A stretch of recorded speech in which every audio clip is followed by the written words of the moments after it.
ও ভাইয়ারা কেমন আছেন? ভালো আছেন? আজকে একটা নতুন ভিডিও নিয়ে আসলাম আপনাদের জন্য। স্যামসাং অরিজিনাল S24 আলট্রা, যাদের লাগবে একদম খালি জিটি দিয়ে রে, অরিজিনাল A1 কন্ডিশন, একদম মানে অরিজিনাল 100%। কথা কিন্তু টিকটকের মান না, একদম TDRF মাল।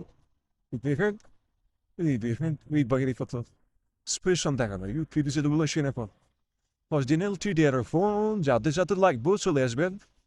এই ডিজিটাল কাসিনিয়া মোবাইল রাউন্ডবুক শারজা, ঠিক আছে, বায়ুতে নাম্বার মেনশন থাকবো, সাথে কভার গ্লাস এবং কেবল ব্লুটুথ সহ ফ্রি পাওয়া যাবে। কন্ট্যাক্ট করেন আমাদের বায়ুতে নাম্বার দেওয়া আছে, তো নাম্বারে হোয়াটসঅ্যাপ করেন আমি কন্ট্যাক্ট করেন। ইনশাল্লাহ অরিজিনাল এখন ডেলিভারি পাবেন ইউইতে, অ্যাভেলেবল আছে, অল ওভার ফ্রি। হ্যাঁ বলি বুঝেন 1 মিনিট